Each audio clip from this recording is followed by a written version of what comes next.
नमस्ते दोस्तों, मैं हूँ मिस्टर हॉरर। आज की जो कहानी मैं आपको सुनाने वाला हूँ वो एक यक्षिणी की है।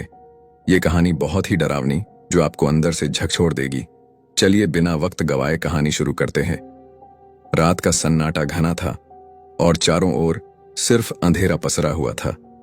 पीपल गांव के लोग रजाई में दुबके हुए बारिश की बूंदों की आवाज सुन रहे थे।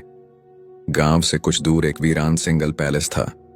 कहते हैं ये पैलेस अंग्रेजों ने बनवाया था और अब ये श्मशान घाट और घने जंगलों से घिरा हुआ था। राकेश अपने दोस्त की शादी से लौट रहा था।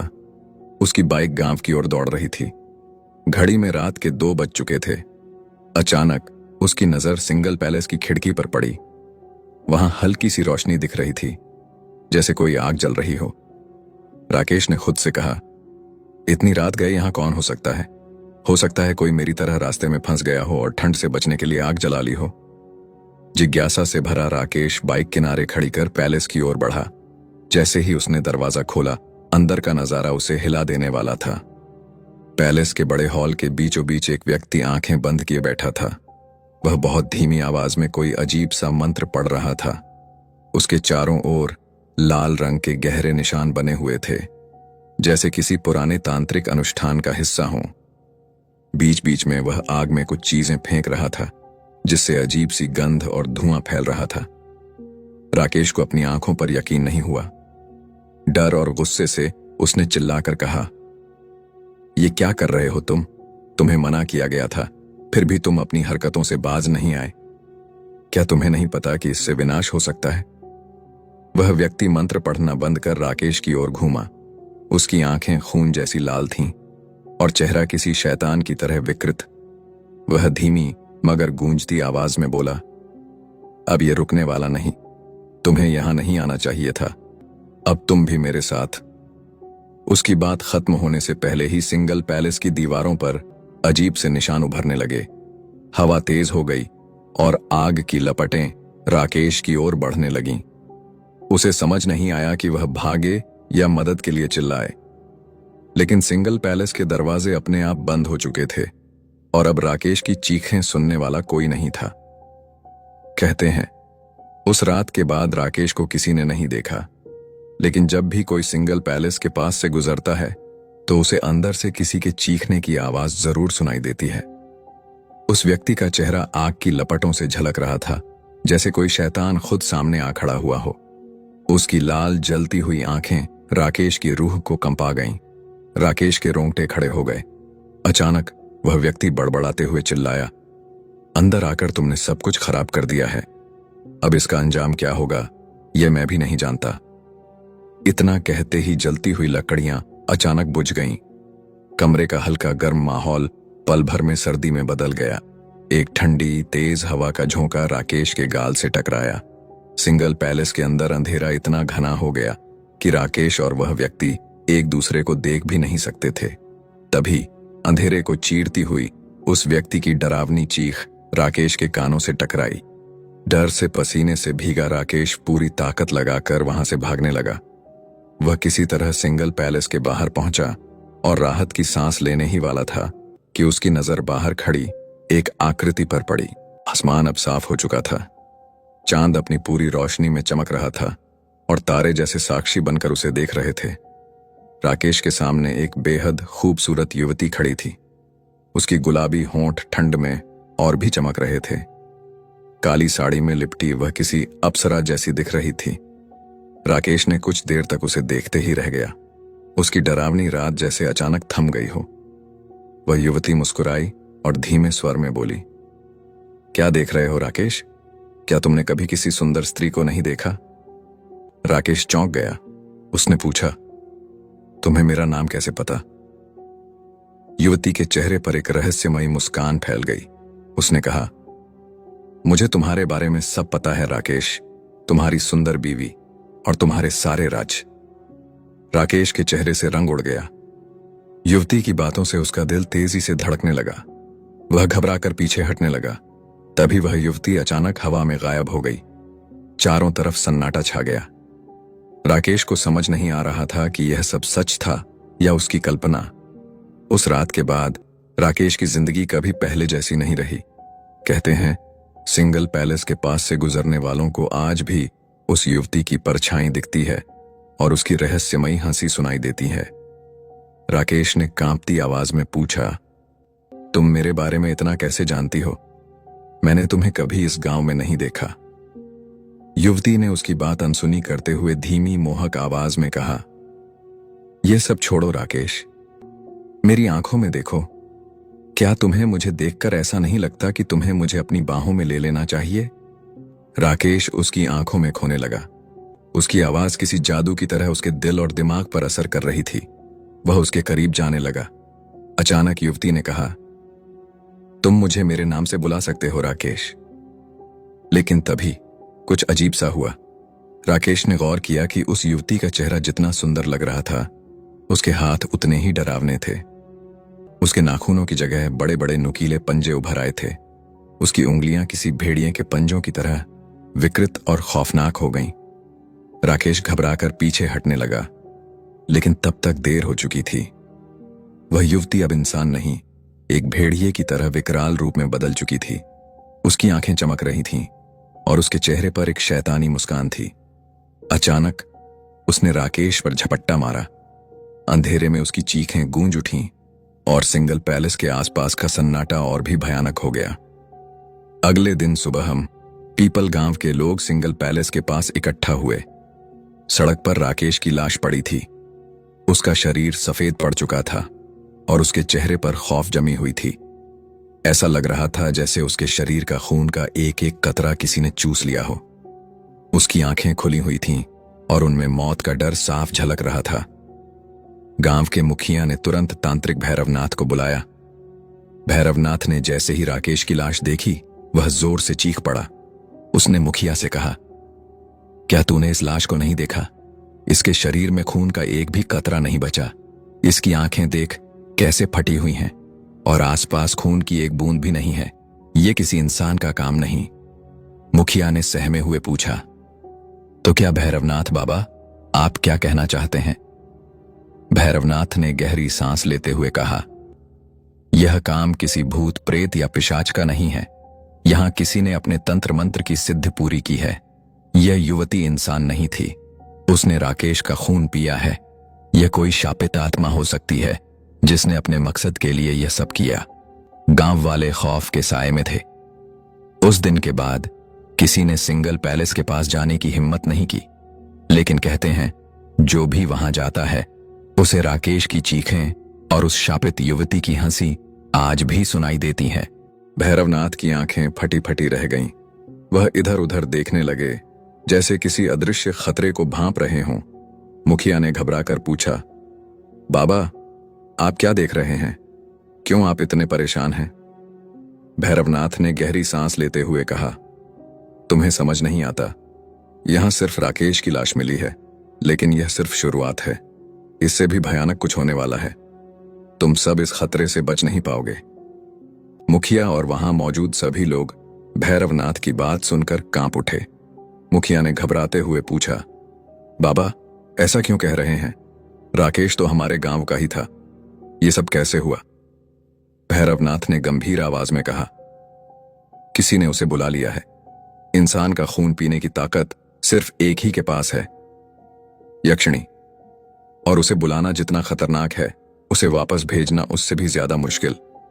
जिसने उसे बुलाया है वही उसे रोक सकता है। अगर वह व्यक्ति जिंदा है तो उसे खोजने में देर नहीं करनी चाहिए, लेकिन अगर वह मर चुका है। उन्होंने अपनी बात अधूरी छोड़ दी। उनके शब्दों में जो अनकहा डर था वह गांव वालों की आत्मा तक को हिला गया। किसी ने सहमते हुए पूछा, तो अब क्या होगा बाबा? क्या हम सब भी राकेश की तरह मारे जाएंगे? भैरवनाथ ने धीमे स्वर में कहा, यक्षिणी बहुत शक्तिशाली होती है।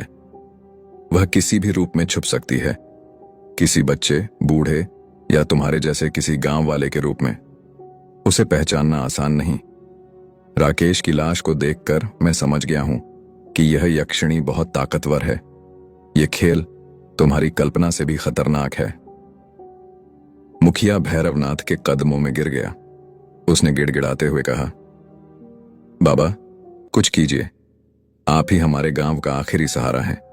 अगर आप भी कुछ नहीं कर सकते तो हमारी रक्षा कौन करेगा? भैरवनाथ ने सिर झुकाते हुए कहा, मैं इस वक्त कुछ नहीं कर सकता। जब तक यह नहीं पता चलता कि यक्षिणी को किसने बुलाया और क्यों, तब तक तुम सब खतरे में हो। मुखिया चीख पड़ा, तो क्या अब पूरे गांव को राकेश की तरह अपनी जान गंवानी पड़ेगी? एक व्यक्ति की गलती की सजा हम सबको क्यों मिलेगी? भैरवनाथ ने कठोर स्वर में कहा, गलती तो हुई है और अब उसका खामियाजा तुम सब भुगतोगे। भगवान से प्रार्थना करो कि जिसने उसे बुलाया वह जिंदा हो। अगर वह मर चुका है तो यक्षिणी को रोकना असंभव है। गांव में एक घना सन्नाटा छा गया। हर किसी के चेहरे पर डर साफ झलक रहा था। हवा में ठंडक और सन्नाटे ने गांव पर मौत का साया फैला दिया। कहते हैं उस रात के बाद गांव के कई लोग गायब हो गए और हर गायब व्यक्ति के बारे में आखिरी बात यही सुनाई देती थी, उसे यक्षिणी ने ले लिया। भैरवनाथ की आंखें गुस्से से लाल हो रही थीं। उसने चारों ओर खड़े गांव वालों को घूरते हुए कहा, तुम सबने बहुत बड़ी गलती की है, मूर्ख। इसी गांव में किसी दुष्ट ने यक्षिणी को बुलाने के लिए तंत्र विद्या का सहारा लिया और तुम लोगों को भनक तक नहीं लगी। गांव वाले घबराकर भैरवनाथ की ओर देखने लगे। मुखिया ने कांपती आवाज में कहा, बाबा, हमें सच में कुछ पता नहीं। हमने ऐसा कुछ नहीं देखा। यहां किसी ने कोई अनुष्ठान किया हो, इसका हमें अंदाजा भी नहीं है। भैरवनाथ गुस्से से दहाड़ते हुए बोला, तुम्हें कुछ नहीं पता? यक्षिणी को बुलाना इतना आसान नहीं होता। इसके लिए एक खतरनाक और दुर्लभ तांत्रिक विद्या की जरूरत होती है और वह कोई मामूली साधु या तांत्रिक नहीं कर सकता। इस गांव में तुम सबकी नाक के नीचे किसी ने खतरनाक अनुष्ठान किया और तुम में से किसी को खबर तक नहीं हुई। गांव वाले भयभीत हो गए। कुछ लोग एक दूसरे की ओर देखने लगे जैसे शक कर रहे हों। मुखिया ने हाथ जोड़कर कहा, बाबा, जो होना था वो हो गया। अब हमें यह बताइए कि हमें आगे क्या करना है। कृपया हमारी मदद कीजिए। भैरवनाथ थोड़ी देर तक चुप रहा। उसकी आंखों में चिंता और सोच साफ झलक रही थी। फिर उसने गहरी सांस लेकर कहा, मुझे यक्षिणी को असली रूप में बुलाने के लिए एक विशेष अनुष्ठान करना होगा। यह बहुत खतरनाक होगा, लेकिन इसके बिना यह पता लगाना असंभव है कि उसे किस मकसद से यहां बुलाया गया है। गांव वालों के चेहरों पर डर और बेचैनी छा गई। भैरवनाथ ने गंभीर स्वर में आगे कहा, यह अनुष्ठान गांव के हर व्यक्ति की जान खतरे में डाल सकता है, लेकिन अगर मैंने यह नहीं किया तो यक्षिणी को रोकना असंभव होगा, और अगर वह पूरी ताकत में आ गई तो यह गांव मौत के साए से बच नहीं सकेगा। मुखिया ने हिम्मत जुटाकर पूछा, तो अब क्या करना होगा बाबा? भैरवनाथ ने जवाब दिया, मुझे एक सुनसान जगह चाहिए जहां इस अनुष्ठान को पूरा कर सकूं। लेकिन याद रखना, यह अनुष्ठान सफल होने तक तुम सबको अपने घरों में बंद रहना होगा। जो भी बाहर निकलेगा वह यक्षिणी का शिकार बन सकता है, और अगर अनुष्ठान असफल हुआ तो। उसने अपनी बात अधूरी छोड़ दी। गांव में सन्नाटा छा गया। हर किसी के चेहरे पर मौत का खौफ साफ झलक रहा था। लोग समझ गए थे कि यह रात उनकी जिंदगी की सबसे खतरनाक रात बनने वाली है। तांत्रिक भैरवनाथ ने गहरी आवाज में कहा, यह काम कुछ दिन का है, लेकिन तब तक तुम सबको मेरी एक खास हिदायत माननी होगी। शाम 6 बजे के बाद कोई भी अपने घरों से बाहर कदम नहीं रखेगा, चाहे कोई कितना भी जरूरी काम क्यों ना हो। उसने अपनी बात को और गंभीर बनाते हुए कहा, यक्षिणी रात में बहुत ताकतवर हो जाती है और अपना शिकार भी ज्यादातर रात में ही करती है। अगर तुमने मेरी बात नहीं मानी तो इसकी कीमत तुम्हें अपनी जान से चुकानी पड़ेगी। गांव वालों की सांसें थम गईं। मुखिया ने तुरंत सबकी ओर देखते हुए कहा, तुम सबने बाबा की बात सुन ली ना? शाम 6 बजे के बाद कोई भी अपने घर से बाहर नहीं निकलेगा, चाहे कुछ भी हो जाए। मुखिया अपनी बात पूरी कर ही रहा था कि तांत्रिक भैरवनाथ ने अचानक जोर से चिल्लाकर कहा, रुको, मैंने तुम लोगों से यह भी कहा था कि यक्षिणी हम में से किसी एक का रूप लेकर यहां मौजूद है। इसका मतलब है वह मेरी बात भी सुन रही है। गांव वाले सहम गए। भैरवनाथ ने आगे कहा, याद रखना, शाम के बाद अगर तुम्हारे दरवाजे पर कोई दस्तक दे और तुम्हें बाहर बुलाने की कोशिश करे तो समझ जाना कि वह तुम्हारा कोई अपना नहीं है। वह बाहर सिर्फ मौत बनकर तुम्हारा इंतजार कर रही होगी। यह कहकर भैरवनाथ गांव से चला गया। गांव वालों ने राकेश का अंतिम संस्कार किया और डरते सहमते अपने अपने घरों में कैद हो गए।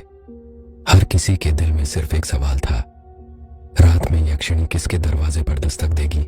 रात खौफनाक सन्नाटे में बीत गई, मगर किसी के दरवाजे पर दस्तक नहीं हुई। सुबह होते ही गांव वाले राहत की सांस लेते हुए एक जगह इकट्ठा हो गए। वे कल की घटना पर बातचीत कर ही रहे थे कि अचानक एक चमचमाती और काली मर्सिडीज आबा गांव में आकर रुकी। गांव वालों ने चौंक कर देखा। कार से एक बेहद हैंडसम और रईस नौजवान बाहर निकला। उसकी चाल में अजीब सी आत्मविश्वास और रहस्य था। उसने सीधे गांव के एक व्यक्ति नितिन की ओर रुख किया। गांव वालों की नजरें उस अजनबी और नितिन पर टिक गईं। सन्नाटा और घना हो गया। हर कोई यह सोच रहा था, यह अजनबी कौन है और वह यहां क्यों आया है। नितिन का चेहरा डर और उलझन से भर गया था। अजनबी ने मुस्कुराते हुए धीरे धीरे कहा, नितिन, क्या तुम मुझे नहीं पहचानते? गांव वालों के दिल में खौफ की लहर दौड़ गई। क्या यह नौजवान यक्षिणी का ही रूप है या फिर कोई और रहस्य इस गांव के साए में छिपा हुआ है? राहुल ने गाड़ी से उतरकर नितिन की ओर देखा और पूछा, क्या तुम मुझे बता सकते हो कि इस गांव में सिंगल हाउस कहां है? नितिन का चेहरा फक पड़ गया। माथे पर पसीने की बूंदें चमकने लगीं। उसने नौजवान को गौर से देखा, मानो उसकी बातों में कुछ खौफनाक महसूस किया हो। राहुल ने सवाल दोहराया, क्या तुम्हें सुनाई नहीं दे रहा? मैं पूछ रहा हूं कि सिंगल हाउस कहां है। नितिन ने कांपती आवाज में कहा, यहां से थोड़ी ही दूरी पर है। लेकिन आप क्यों पूछ रहे हैं? आप कौन हैं? राहुल मुस्कुराया और आत्मविश्वास से बोला, मेरा नाम राहुल है। मैं एक बिजनेसमैन हूं। हमें खबर मिली थी कि पीपला गांव के पास जंगलों के बीच अंग्रेजों के जमाने का एक पुराना सिंगल हाउस है। मैंने उसे खरीद लिया है। अब हम वहां एक शानदार होटल बनाना चाहते हैं। वैसे भी यह इलाका जल्दी ही टूरिस्ट हॉटस्पॉट बनने वाला है। नितिन ने राहुल की ओर झुककर धीरे से कहा, बाबू साहब, आप बहुत बड़ी गलती कर रहे हैं। सिंगल हाउस के बारे में नहीं जानते। अगर अपनी जान प्यारी है तो मेरी बात मानिए और अभी इसी वक्त यहां से चले जाइए। राहुल उसकी बात पर हंसते हुए बोला, क्या बकवास कर रहे हो? कल रात उस सिंगल हाउस के पास एक आदमी की मौत हो गई तो हम क्या करें? जरूर उसने देसी शराब पी होगी और मर गया होगा। नितिन ने घबराई हुई आवाज में कहा, नहीं बाबू साहब, इस गांव में यक्षिणी आजाद होकर घूम रही है। उसी ने उसे मारा। राहुल ने हैरानी से पूछा, यक्षिणी? यह कौन है? तुम्हारे गांव की कोई लड़की जिसका नाम यक्षिणी है? नितिन की आंखों में डर साफ झलक रहा था। उसने धीरे धीरे कहा, यक्षिणी कोई लड़की नहीं, एक शापित आत्मा है। वह अपने शिकार को मारने के बाद उसका खून पी जाती है। और आपने सिंगल हाउस खरीदा है जो उसकी जागीर है। वहां जाना मतलब अपनी मौत को न्योता देना। राहुल ने नितिन की बात को मजाक समझकर अनसुना कर दिया, लेकिन नितिन का चेहरा ऐसा था जैसे वह मौत को अपने करीब महसूस कर रहा हो। सिंगल हाउस का नाम लेते ही गांव वालों की नजरें राहुल पर टिक गईं। किसी को नहीं पता था कि यह अजनबी अपने फैसले से खुद को किस अनदेखी मौत के जाल में फंसा रहा है। जैसे ही राहुल ने अपनी गाड़ी की ओर कदम बढ़ाए, हवा में अजीब सी सरसराहट हुई। नितिन ने पीछे मुड़कर धीरे से कहा, बाबू साहब, यह सिर्फ एक शुरुआत है। सिंगल हाउस में कदम रखते ही आप समझ जाएंगे कि यक्षिणी सिर्फ एक कहानी नहीं, बल्कि एक खौफनाक हकीकत है। डोंट वरी, हम पुलिस को इन्फॉर्म कर देंगे। राहुल ने नितिन की बात को हल्के में लेते हुए कहा, लेकिन नितिन की आंखों में खौफ बढ़ गया। उसने घबराई आवाज में कहा, नहीं साहब, यक्षिणी कोई इंसान नहीं होती। वह इंसानों का रूप धारण कर सकती है, दिखने में बेहद खूबसूरत होती है, लेकिन वह खून पी जाती है। मुझे पूरा विश्वास है कि वह यहीं कहीं है। नितिन कुछ और बोल पाता, इससे पहले कार का दरवाजा खुला और उसमें से एक लड़की बाहर निकली। वह साफ ब्लैक जीन्स, ब्लू शर्ट और ब्लैक जैकेट आनम पहने हुए थी। उसकी चाल में आत्मविश्वास झलक रहा था। उसने राहुल की तरफ देखकर तंज कसा, खैर, गांव वालों की बातों पर भरोसा क्यों कर रहे हो? तुम्हें पता नहीं, ये लोग कितने थर्ड क्लास होते हैं। ये खुद तो कुछ कर नहीं सकते, लेकिन जो करना चाहता है उसे भी रोकने की कोशिश करते हैं। लड़की ने आगे कहा, जब दुनिया चांद पर कॉलोनियां बनाने की सोच रही है, ये गंवार अभी भी भूत प्रेत और पिशाच की कहानियों में अटके हुए हैं। इन्हें समझ ही नहीं आता कि अगर यहाँ 5 स्टार होटल बनेगा तो इन्हें भी रोजगार मिलेगा। बेवकूफ लोग। राहुल ने उसकी बात सुनकर हल्के से मुस्कुराया और मजाक उड़ाने वाले लहजे में नितिन की तरफ देखा। तुम सही कहती हो टीना, मैं भूल ही गया था कि मैं गंवारों के बीच खड़ा हूं। वैसे जो भी तुम्हारा नाम है, पता बताने के लिए शुक्रिया। राहुल ने टीना और नितिन को पीछे छोड़कर कार की तरफ रुख किया। कार में राहुल और टीना के अलावा उनके 2 दोस्त अजय और गोल्डी मांशियम भी बैठे हुए थे। गोल्डी सबसे ज्यादा मजाकिया लग रहा था। जैसे ही राहुल ने ड्राइविंग सीट संभाली, गोल्डी ने मजाकिया लहजे में पूछा, क्या हुआ यार, तू तो बस पता पूछने गया था, इतने डरे हुए क्यों लग रहे हो? राहुल ने गाड़ी स्टार्ट करते हुए हंसकर जवाब दिया, कुछ नहीं, बस गांव वालों की पुरानी डरावनी कहानियां, यक्षिणी वगैरह। मजाकिया बात यह है कि यहाँ के लोग आज भी इन सब पर यकीन करते हैं। टीना ने हंसते हुए कहा, हम जैसे लोगों को डराने के लिए ये सब कहानियां बनाई जाती हैं। चलो अब आगे बढ़ते हैं। राहुल ने गाड़ी सिंगल हाउस की ओर बढ़ा दी, लेकिन नितिन वहीं खड़ा कांपते हुए बस एक ही बात बड़बड़ा रहा था। वे नहीं जानते कि उन्होंने क्या गलती कर दी। यक्षिणी के साथ खेलना मौत को बुलाने जैसा है। गाड़ी आगे बढ़ रही थी, लेकिन हवा में एक अजीब सन्नाटा छा गया था। सिंगल हाउस के करीब पहुंचते ही माहौल में ठंडक और भी बढ़ने लगी। राहुल और उसके दोस्तों को यह एहसास नहीं था कि उनके कदम अब एक ऐसी जगह की ओर बढ़ रहे थे जहां मौत इंतजार कर रही थी। राहुल ने गाड़ी चलाते हुए कहा, मुझे ऐसा लग रहा था जैसे उस गांव वाले नितिन के चेहरे पर डर साफ झलक रहा हो। जब मैंने उससे सिंगल हाउस का पता पूछा तो वो ऐसा घबरा गया जैसे मैंने किसी भूत प्रेत का पता पूछ लिया हो। राहुल थोड़ा रुककर हंसा और बोला, पता नहीं वो क्या क्या बकवास कर रहा था। कह रहा था कि गांव में यक्षिणी का साया है, अगर वहां गए तो मारे जाओगे। ये सुनते ही पीछे बैठे अजय, जो निधि से बातें करने में व्यस्त था, मजाकिया अंदाज में बोला, तो तुझे यक्षिणी के बारे में कुछ इन्फॉर्मेशन मिली? क्यों ना उसे भी अपने 5 स्टार होटल में कोई नौकरी दे दें। राहुल हंसते हुए बोला, पता नहीं यार, नितिन जो बोल रहा था उसमें कितनी सच्चाई है। एक तरफ वो कहता है कि यक्षिणी इंसानों का खून पी जाती है, और दूसरी तरफ बोल रहा था कि वो बेहद खूबसूरत होती है। बेवकूफों की हद है, पता नहीं उसने रात में कौन सी फिल्म देखी थी। यह सुनकर कार में सवार तीनों दोस्तों ने ठाका लगाया। गोल्डी ने राहुल की ओर देखकर कहा, वो बेचारा गांव वाला बेवकूफ है यार, उसे समझ ही नहीं आया कि उसने हमें यक्षिणी के बारे में बताकर कितनी बड़ी गलती कर दी। राहुल ने उलझन भरी निगाहों से पूछा, मैं तेरी बात का मतलब नहीं समझा। गोल्डी ने चुटकी लेते हुए कहा, अरे यार, बात सीधी है, उसने तुझे बताया कि यक्षिणी बहुत खूबसूरत होती है। राहुल ने हामी भरते हुए कहा, हाँ, ये तो उसने कहा। फिर? गोल्डी ने शरारती लहजे में कहा, तो फिर मेरी तो बल्ले बल्ले, तुझे तो कोई फर्क नहीं पड़ेगा क्योंकि तेरी गर्लफ्रेंड हमेशा तेरे साथ रहती है। लेकिन अजय का क्या? इसकी तो कोई गर्लफ्रेंड है ही नहीं।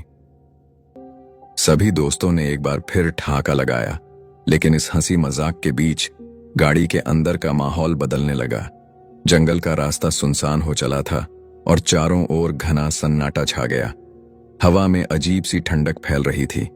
राहुल और उसके दोस्तों को इस बात का एहसास नहीं था कि यह सफर उनकी जिंदगी का आखिरी सफर भी हो सकता है। हर ठहाके के साथ सिंगल हाउस के साए में छुपी एक रहस्यमयी शक्ति उनकी ओर खींचती जा रही थी। गोल्डी ने हंसते हुए कहा, और तुम चारों में सिर्फ मैं ही हूं जिसकी अभी तक कोई गर्लफ्रेंड नहीं है। तो मतलब साफ है, अगर यक्षिणी खूबसूरत है तो मेरे साथ चल जाएगी। राहुल ने गाड़ी मोड़ते हुए सिंगल पैलेस की तरफ बढ़ा दी। कुछ ही देर में वो उस जगह पहुंच गए जहां पिछली रात राकेश की रहस्यमयी मौत हुई थी। सिंगल पैलेस को देखकर सभी दोस्त स्तब्ध रह गए। टीना ने उत्साह से कहा, राहुल, ये जगह तो किसी सपने जैसी है। इतनी खूबसूरत कोठी, मुझे यकीन नहीं हो रहा। तुम्हारा दिमाग वाकई कमाल का है। ये जगह तो 5 स्टार होटल के लिए परफेक्ट है। चारों तरफ पहाड़ और हरियाली और बीच में ये शानदार पैलेस। ये तो किसी ताजमहल से कम नहीं लगता। राहुल ने मुस्कुराते हुए कहा। जब मैंने इस जगह के फोटोज देखे थे तभी समझ गया था कि हमें इसे खरीदना चाहिए। यकीन मानो, इस जगह पर होटल बनाना घाटे का सौदा नहीं होगा। जल्दी ही ये जगह टूरिस्ट का नया ठिकाना बन जाएगी। अजय, जो चुपचाप सुन रहा था, बोला, लेकिन एक बात समझ नहीं आई। अंग्रेजों ने इतने वीरान जंगल में इतनी आलीशान कोठी बनाने की क्यों सोची होगी?